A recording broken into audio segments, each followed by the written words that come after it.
Olá, que prazer é a gente estar junto aqui outra vez no nosso Café e Fé. Café é um estimulante maravilhoso, fé é um descanso fora de série e os dois juntos produzem uma boa relação. A gente tomar esse cafezinho, poder desenvolver a nossa fé, porque o nosso objetivo aqui é falar daquilo que gera fé. O Evangelho, a pessoa de Jesus, a Bíblia diz que Jesus, ele é o autor e ele é o consumador da fé. Autor, a origem, consumador, o executivo. A fé tem uma fonte e tem um processador, que é o próprio Jesus. Assim como a luz do sol vem do sol, mas também ela é um estimulante para a nossa visibilidade do próprio sol. Deus nos dá a fé para que nós possamos crer em Deus.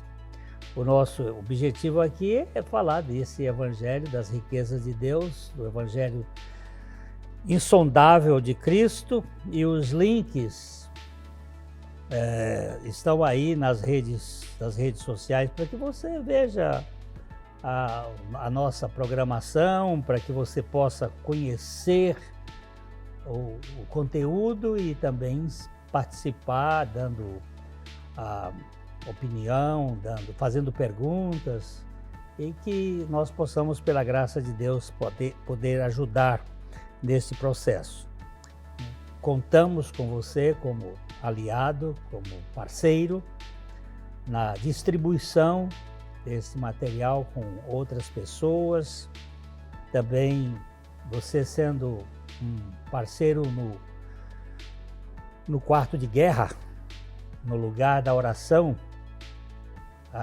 Nós vivemos hoje muitas lutas espirituais que nem sempre são percebidas, e a vitória vem quando nós nos curvamos diante do trono da graça de Deus, estamos orando. Então, você está sendo convidado para ser um parceiro de oração, e se for também possível, que você nos ajude na sustentabilidade do programa, porque ele tem custos e você pode ser um contribuinte e vai nos ajudar bastante.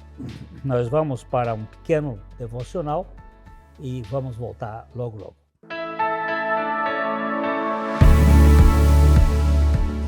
Bom dia, meus queridos, graça e paz. Estamos aqui novamente com muita alegria no coração para poder falar para vocês desse evangelho que transforma as nossas vidas de dentro para fora. E quero lembrá-los, mais uma vez, cobrá-los. Vocês estão lendo a carta de Paulo aos Romanos, uma carta de um peso, de uma significância, que o evangelho é Deus agindo, que o evangelho é graça. E o nosso texto base tem sido Romanos 1,12, quando Paulo diz: eu não me envergonho do evangelho, porque o evangelho é o poder de Deus para a salvação de todo aquele que crê, primeiro do judeu e também do gentil.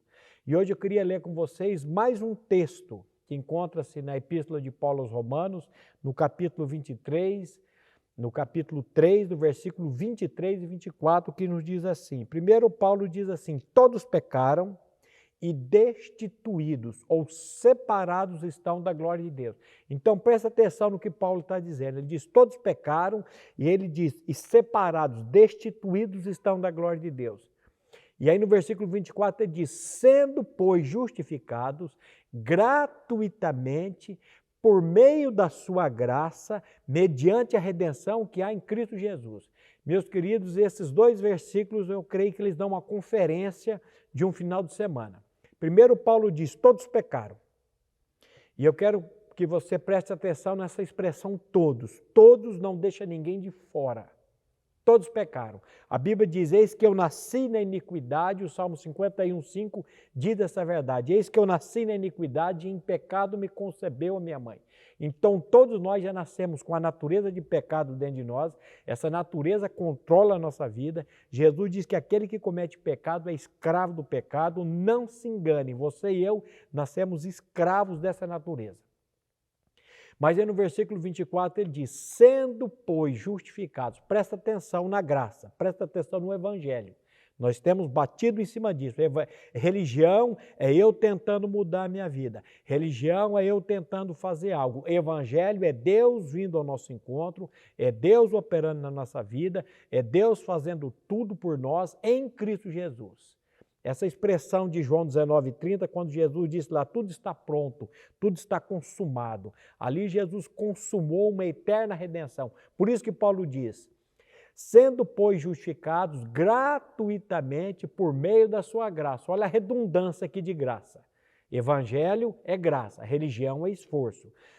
Religião é eu fazendo, evangelho é Deus fazendo, sem que eu mereça. Então ele diz, sendo justificado gratuitamente, mediante a sua graça, por meio da redenção que há em Cristo Jesus.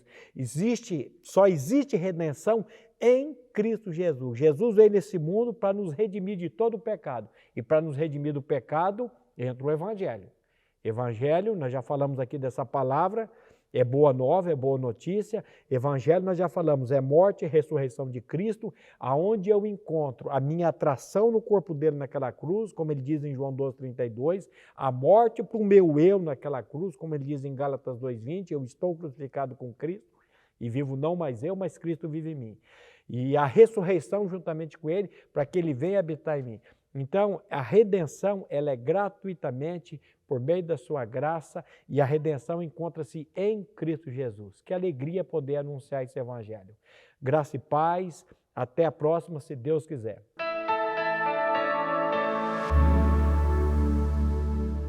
Ótica Higienópolis. Há 35 anos no mercado óptico de Londrina, sempre com novidades em produtos e tecnologia. Nossa equipe está preparada para dar uma verdadeira consultoria, facilitando a escolha de seus óculos para correção ou proteção solar. Ajuste de óculos personalizados, respeitando o conforto e anatomia do seu rosto. Ótica Higienópolis. Avenida Higienópolis, 346, em Londrina.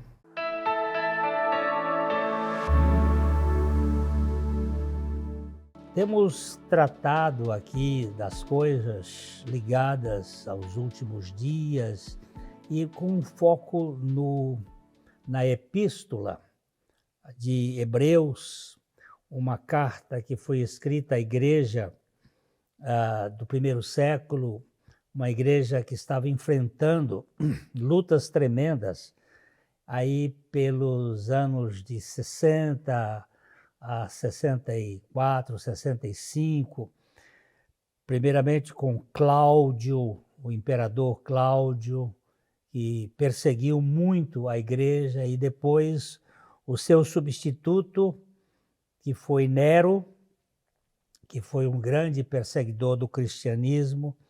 E dentro deste contexto histórico, o escritor da carta aos Hebreus procura trazer alguns fundamentos para que aqueles cristãos não retrocedessem, não recuassem, porque a tendência nossa diante das perseguições, das lutas, é voltar e retroceder. E o escritor está levantando essa questão. E nós hoje também enfrentamos essa mesma dificuldade diante das opressões, das pressões em que estamos vivendo no mundo. O mundo está todo ele convulsionado, anticristão. Há uma verdadeira revolução anticristã. Então nós vamos orar antes de olharmos aqui o autor da nossa tão grande salvação. Nosso Pai, assim como a tua igreja lá no primeiro século, ela lidava com esta tensão e esta pressão da as forças espirituais da maldade, hoje nós estamos também enfrentando grandes lutas com essas ideologias e estas culturas anticristo, trazendo grande agonia na alma das pessoas. Então eu te peço que tu nos focalize na suficiência de Jesus Cristo como autor de uma tão grande salvação. E fala conosco, edifica a tua igreja, fortalece aqueles que estão na dúvida, estão lutando com dificuldades pessoais e trazes a revelação da suficiência de Cristo. É o que nós te pedimos. Em nome de Jesus. Amém. Então, que salvação é esta que nós temos? Como é que nós podemos enfrentar este mundo tão cheio de reveses? Então, o escritor aos Hebreus, ele está falando que aquele povo judeu tinha muita confiança nos anjos e orava aos anjos e faziam devoções aos anjos, e ele aqui faz uma ênfase muito forte no Filho, que é o nosso Senhor Jesus Cristo. E aqui no capítulo 2, a partir do versículo 5, ele diz assim: pois não foi a anjos que Deus sujeitou o mundo que há de vir, sobre o qual estamos falando. Antes, alguém, em certo lugar, deu pleno testemunho, dizendo: que é o homem para que dele te lembres, e o filho do homem para que o visites?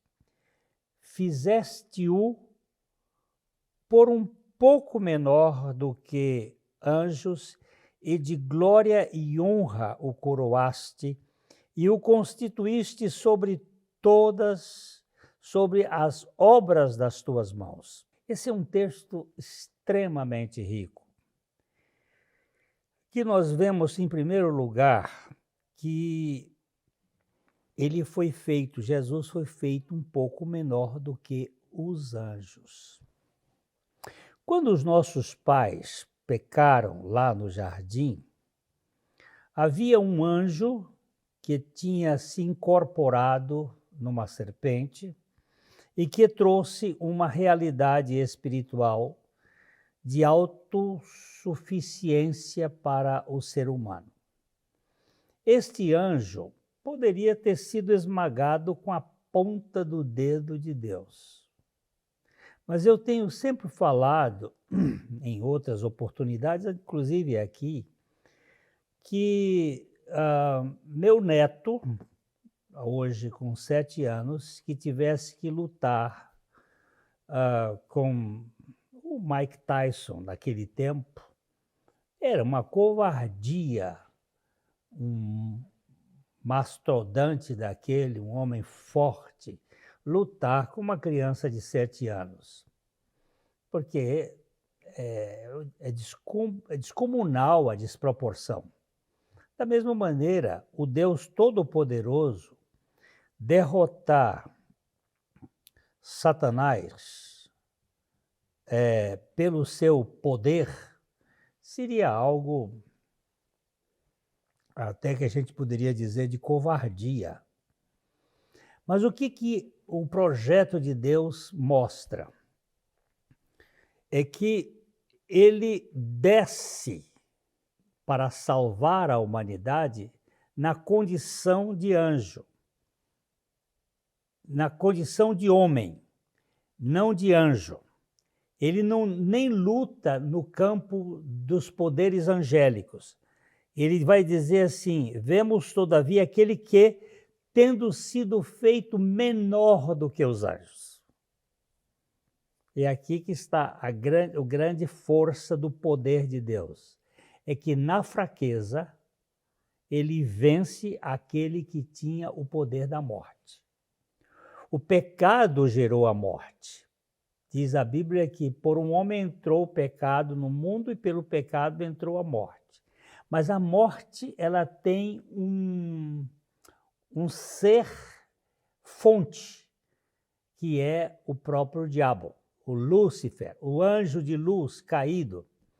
E quando Deus vai lutar com essa luta contra Lúcifer, ele não vem na posição de anjo, vem na posição de homem, que é um pouco menor do que os anjos. E nesta posição ele vence na fraqueza. Ele foi crucificado em fraqueza, diz-nos o apóstolo Paulo, mas vive pelo poder de Deus. E nesta fraqueza ele dá o golpe fatal, porque ao receber a questão dos efeitos da morte, ele destrói o poder da morte pela ressurreição. Isto é fantástico. O nosso Salvador na sua humilhação, se tornando menor do que os anjos e assumindo a posição da morte, ele realiza algo extraordinário.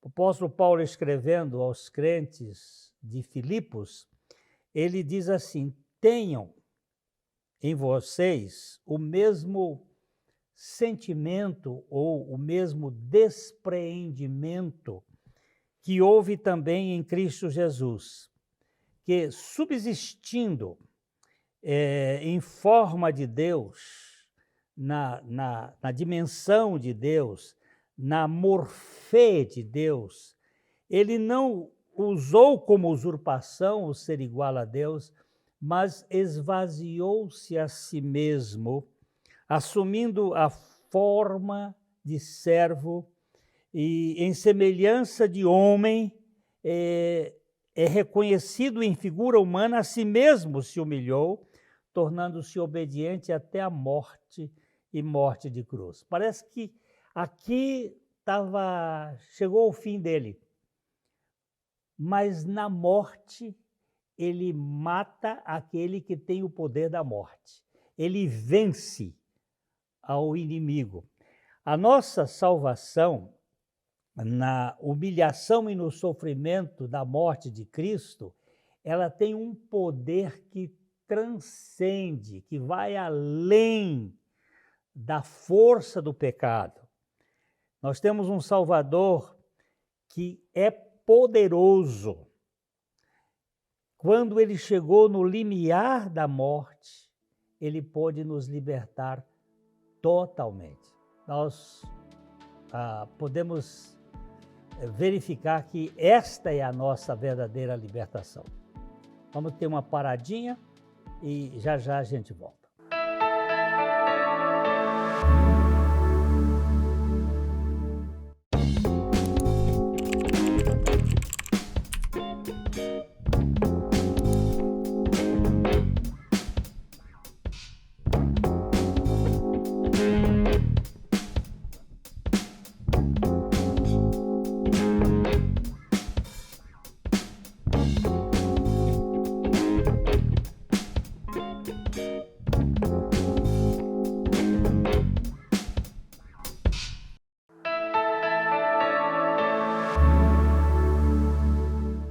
Então, o Deus que se encolhe, o Deus que se esvazia, o Deus que toma a dimensão humana, que parece aqui ser o seu fracasso, a sua falta de poder, de força, é exatamente nesse território que ele tem a capacidade de vencer aquele que introduziu no ser humano a grande necessidade de glória, de honra, de poder, de onipotência, aquilo que invade o nosso coração.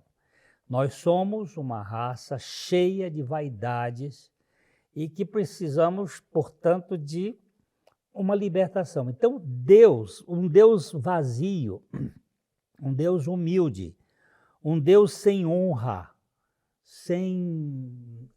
outra fala que nós fizemos aqui, sem glamour, sem altar, sem passarela, um Deus que não andava em corcel, mas em jumento, um Deus que era qualquer coisa menos Deus para nossa cabeça, pois ali estava o poder da destruição, da demolição do pecado.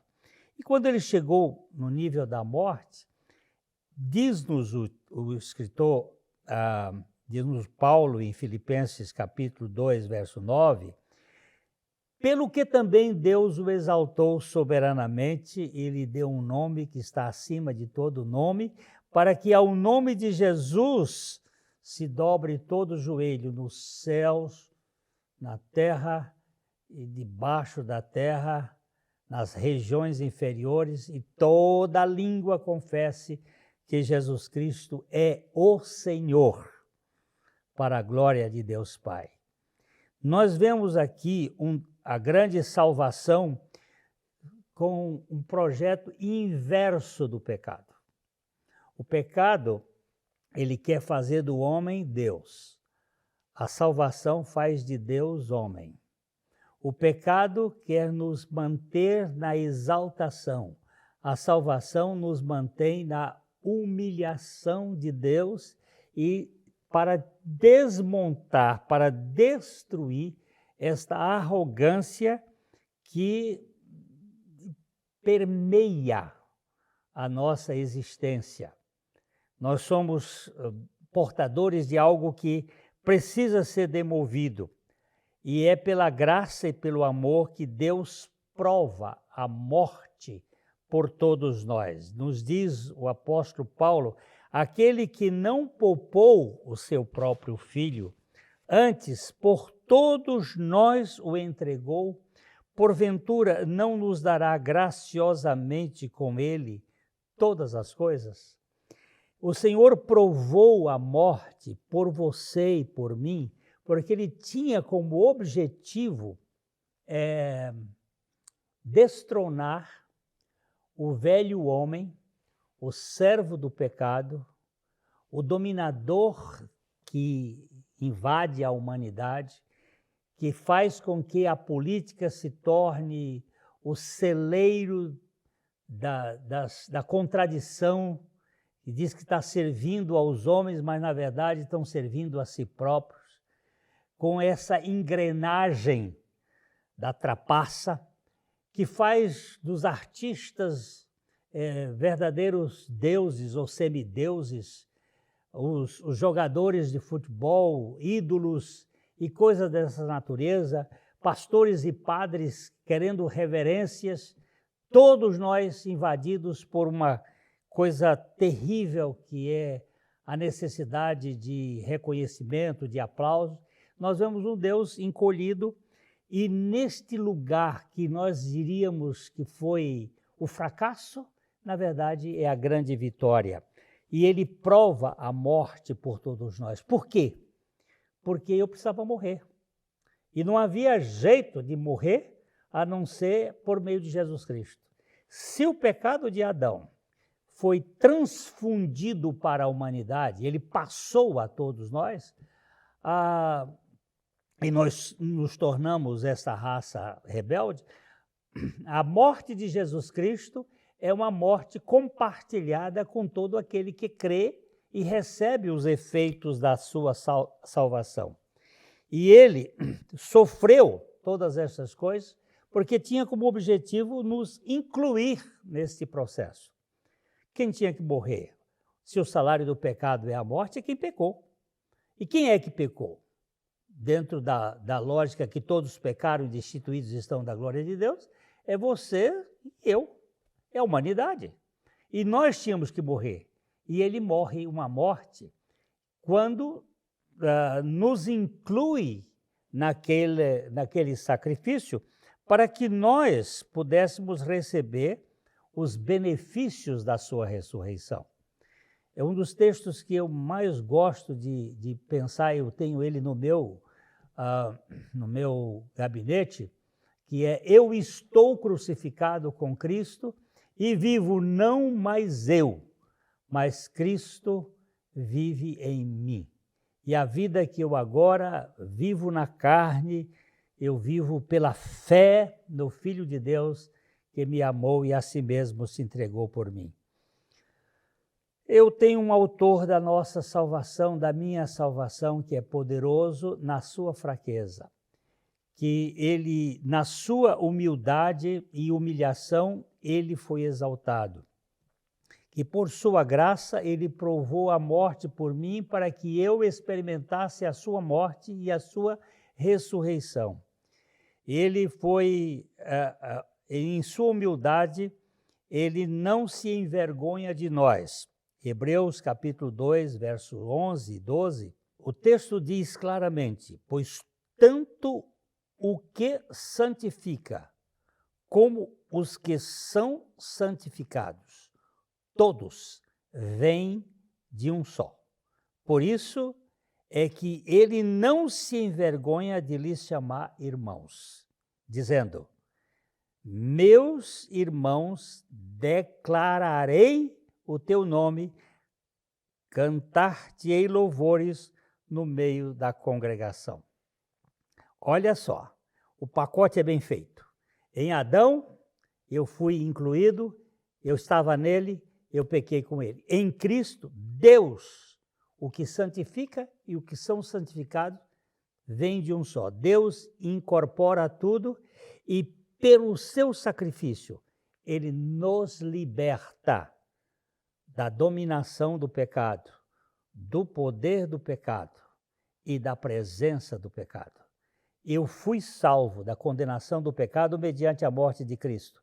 Eu estou sendo salvo do poder do pecado mediante a vida de Cristo. E eu serei salvo da presença do pecado quando Cristo vier buscar a sua igreja, o seu povo, para o reino eterno.